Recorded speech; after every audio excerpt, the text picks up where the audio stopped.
Welcome to Real World Peaceful Parenting, a podcast for parents that are tired of yelling, threatening, and punishing their kids. Join mom and master certified parent coach Lisa Smith as she gives you actionable, step-by-step strategies that'll help you transform your household from chaos to cooperation. Let's dive in. Welcome to today's episode. Today I'm bringing you part 2 of Stop Punishing and Start Guiding.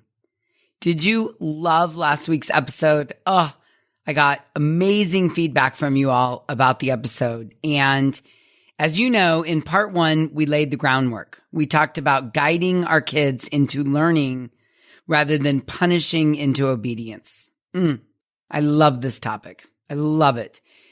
We talked about how children need support and safety to grow. They need room to make mistakes, sometimes over and over again. And they need to be coached into learning the lesson, not scared or punished into obedience. And today I want to give you specific examples of what that might look like.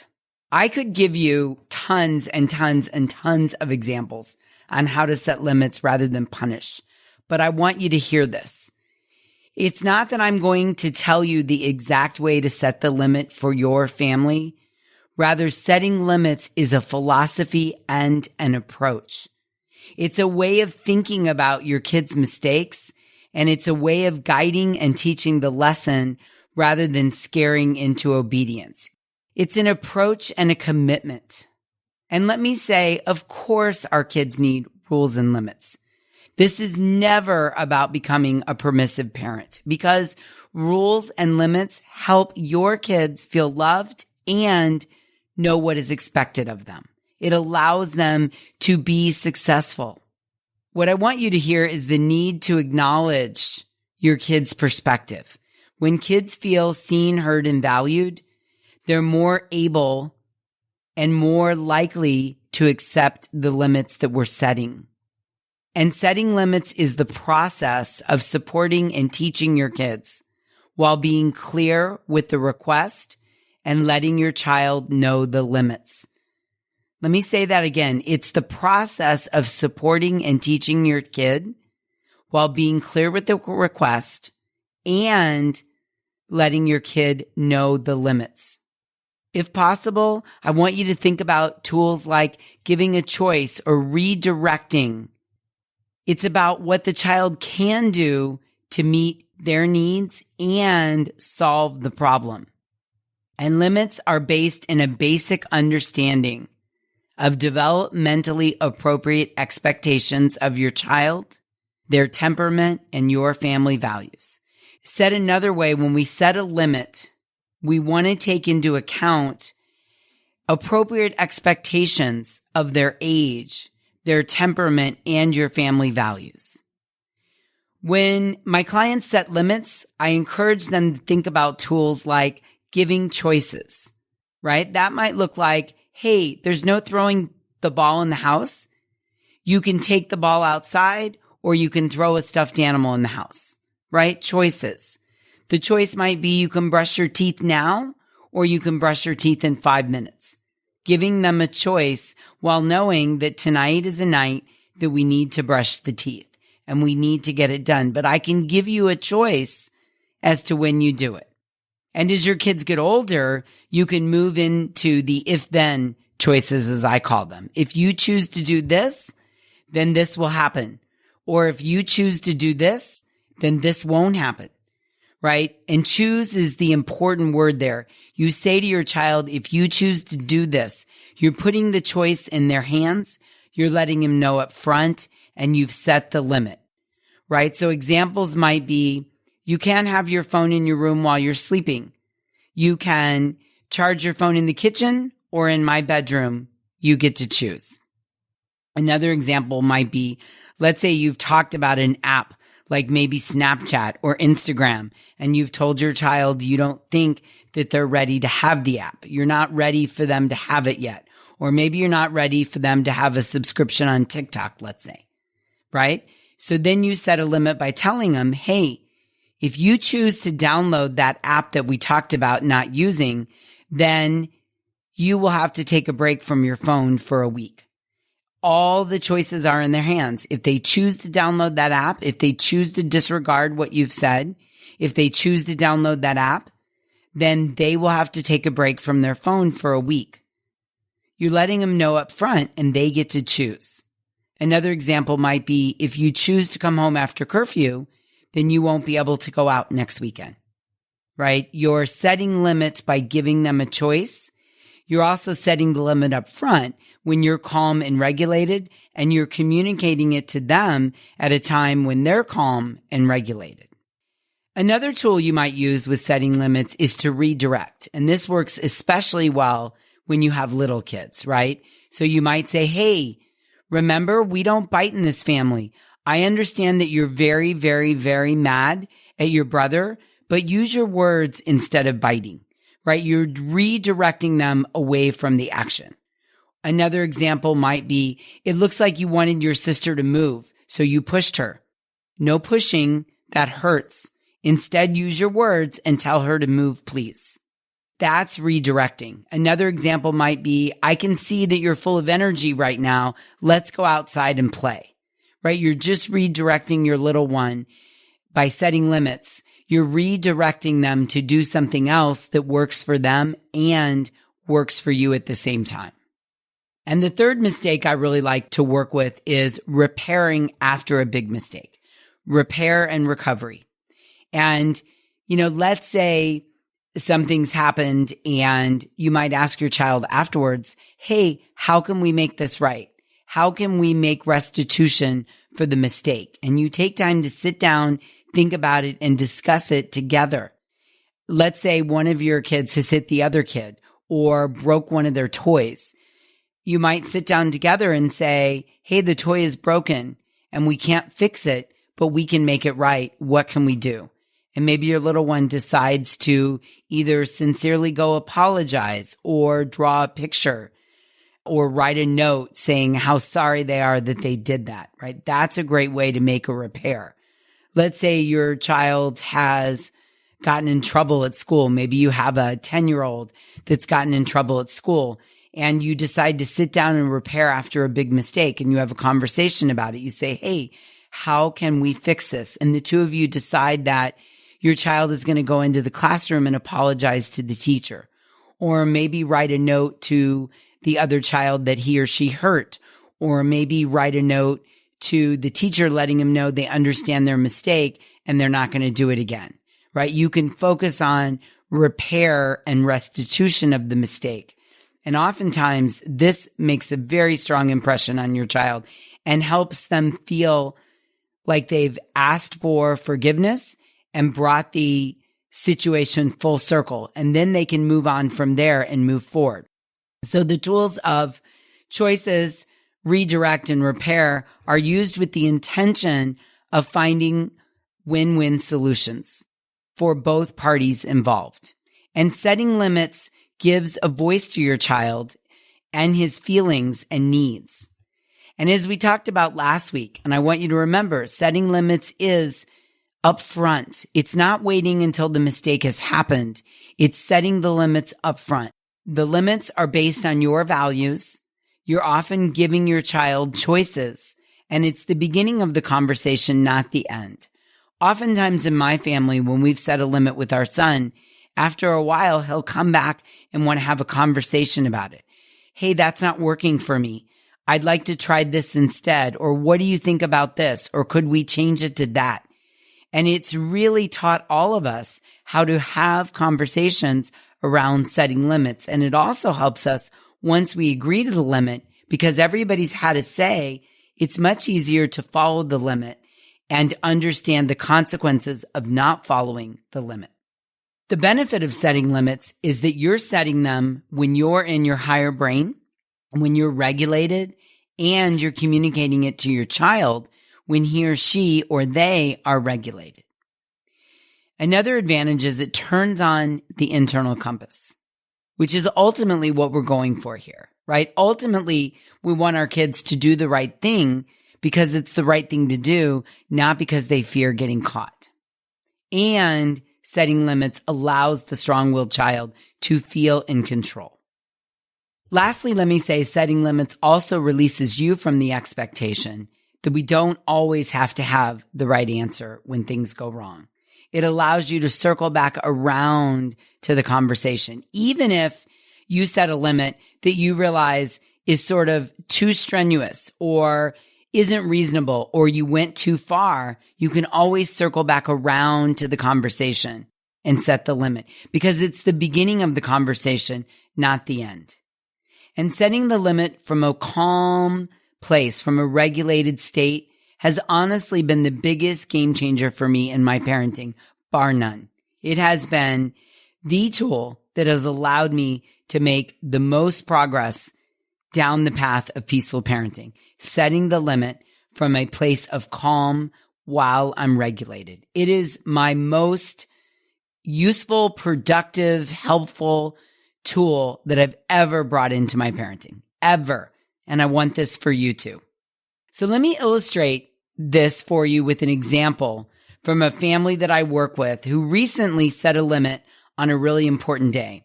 And what happened is the mom started out punishing the child, but caught herself, regrouped, and instead of punishing, set a limit. And I think you may be able to really relate to this example, so I want to share it with you. This is an email exchange that a client and I had recently. And my client Sue wrote to me and said, Lisa, my 8-year-old son is strong-willed, has ADHD, and is an only child. And there's a weird dynamic we see when we go on vacation with my large extended family. She wrote, he becomes obstinate and disrespectful to my husband and I. And she explained to me that evening he was going to be in her sister's wedding. And the night before at the wedding rehearsal, he was talking while adults were talking, interrupting, laughing, yelling, hitting the teenager next to him who happened to be his cousin and not doing what he was told. Sue said, I marched up to him to pull him aside and give him a talking to. And he shouted, no, pulled his arm away and ran away from me. Sue said, my son will not listen to me when he's around his cousins. And I feel it's because he's hanging around with everyone in the beach house, playing miniature golf and feeling very free. She asked me, Lisa, how do I get him to behave? Sue said, my husband and I are at each other's throats when our son behaves this way, and I feel like a failure as a parent. Please give me some encouragement and guidance, Lisa, please. So I wrote back to her and I said, Sue, why do you feel like a failure as a parent? Sounds like your son is exploring and getting a bit carried away with his cousins. Can you work past the failure and just see this as a growing experience for all of you? Feeling like a failure is you getting into the storm with him, you getting triggered rather than staying on the sidelines and being his emotional coach. Sounds like he doesn't know how to handle these situations, and trying to punish him into behaving isn't getting you anywhere. Can you talk with him ahead of time about age-appropriate behavior? Can you explain that this is a special day for your sister and family? Let him know that you want him to have fun and be respectful at the same time. Now, here's where I encourage her to set the limit. Then let him know that if he chooses to hit or do X, then Y will happen. Let him know up front so he can choose which path he wants to take. So it might be something like, if you choose to hit and get really rough with people on this special day, then we'll take a walk away from the group until you can gain control of yourself, and then we'll rejoin the group. This is not a punishment. This is just setting a limit. I encourage Sue to let him know up front what will happen. Invite him to regulate himself. Be specific so he knows what to work on, and then if he can't regulate himself, you step in and help him. As the parent, it works best if you stay calm and empathetic. Empathy might look like understanding that he loves being around his cousins and he finds it really hard to regulate himself when he's around them. Sue wrote back and said, thank you. I hope he will walk away with me if need be. I'm nervous about it. So I wrote back to her and I told her, if you tell him the plan ahead of time, he should. Review it over and over and over with him in the car now. Also understand and have empathy that he might be nervous, scared, excited, anxious, or all of the above about being the center of attention in the wedding at 8 years old. Imagine how agitating all of this could feel if you don't know how to process it, and then it comes out in unacceptable ways, especially for an 8-year-old boy. Sue responded, "My husband and I just went over it with him in the car, and he said many, many, many times, Lisa, that he was very nervous. I can see that now and have empathy for him." She said, "I was so busy being mad at him for not behaving that I couldn't see what was going on for him. I wrote, acknowledge that and give him lots of empathy. Tell him you understand what he's going through and it will be okay. Tell him it's okay to be nervous and ask him how you can help him. Let him know if it feels like too much, he can come over and stand by you and hold on to your leg." Sue wrote, "My husband agreed wholeheartedly with what you said. Thank you. This is stabilizing us." And then I wrote back to her and I said, "My last tip is to release the expectation that this must go perfectly. Your son doesn't have to perform or get it right." And I said, "This will change your energy and help him relax on a subconscious level." She had sent me a picture, so I said, "You guys look great. Enjoy yourselves." Sue finalized the email exchange by saying, "Wonderful, wonderful advice and encouragement. We're talking now about his nervousness. And you're right, I need to let go of my expectations." So the next day, Sue followed up with a quick message to me. And she said, "Lisa, with your help, my son sailed through participating in the wedding with no issues. I was able to focus on my sister and not worrying about what he was doing. I just kept telling myself, he's perfect as he is and let him be." Then she said, "LOL, I'm using your advice to work on being less reactive with my husband as well." Lisa, you're a godsend at this time, and we so appreciate you. Oh, thanks, Sue. So this is a cool example, yes? I really love this example because I love how, Sue got triggered. She got angry that her son wasn't behaving. Now, let's remember, he's 8 years old, and he's in a wedding for the first time, and he's away on vacation out of his routine, and he's around his cousins, and then he's in a wedding. So he's nervous, and he's probably feels all the expectation, and he gets nervous that he's going to remember what he's supposed to do. And so he starts to storm, right, by hitting his cousin and laughing too much and talking over people.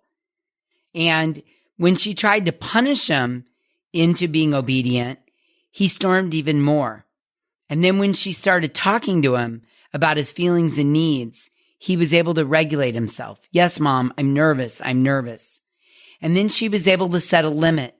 Not from one of those places of, if you don't behave, I'm going to come over there right now and grab you, right? Because how is that going to elicit cooperation? So instead she said, "Hey, this is a special day. And if things feel like they're getting to be a little too much, I'm going to come over and you and I are just going to take a quick little walk to gain control over ourselves. And then as soon as we've got control, we'll rejoin the party."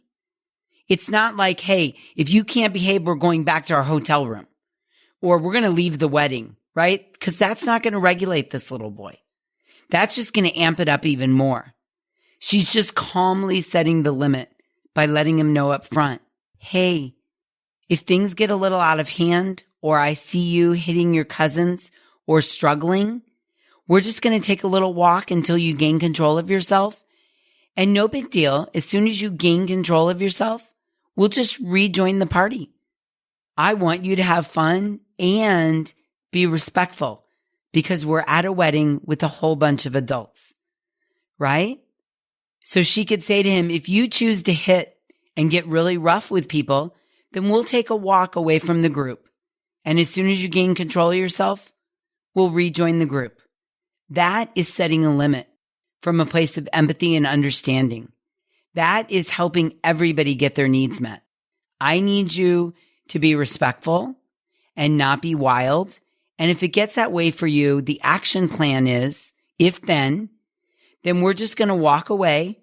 And as soon as we gain control, we'll rejoin the group. Because I can understand, honey, that you're very, very, very nervous, right? And then it's releasing the expectation that he get it right or be perfect. Because if he doesn't, You have a game plan. Oh, setting limits is so useful. And I hope you found this example really helpful.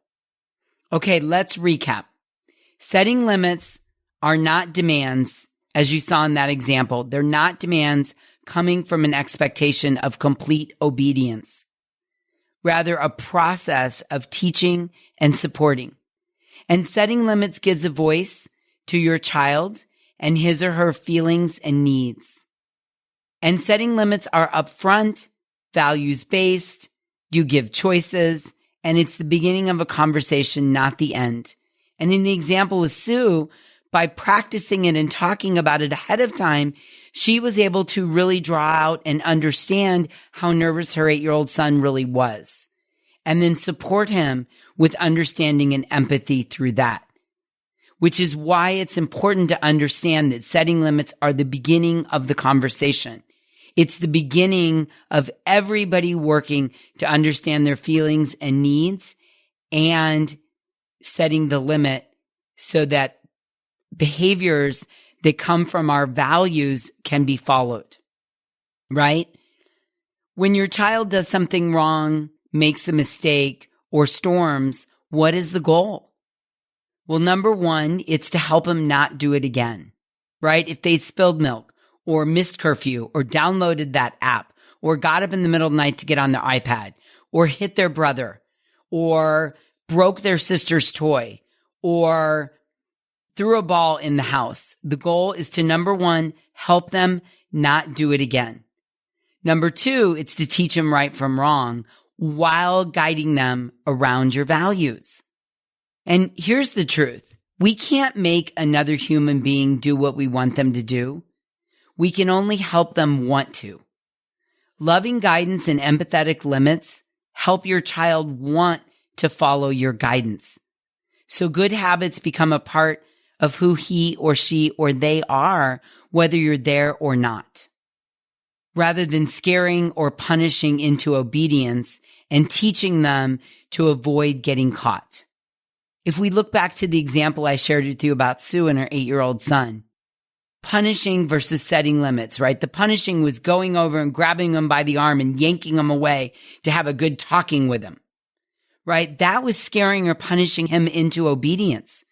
So then the game might become hitting the cousin when the parent isn't looking or when the parent is in the other room, which, let's be honest, might annoy the cousin over time and create more conflict in the family.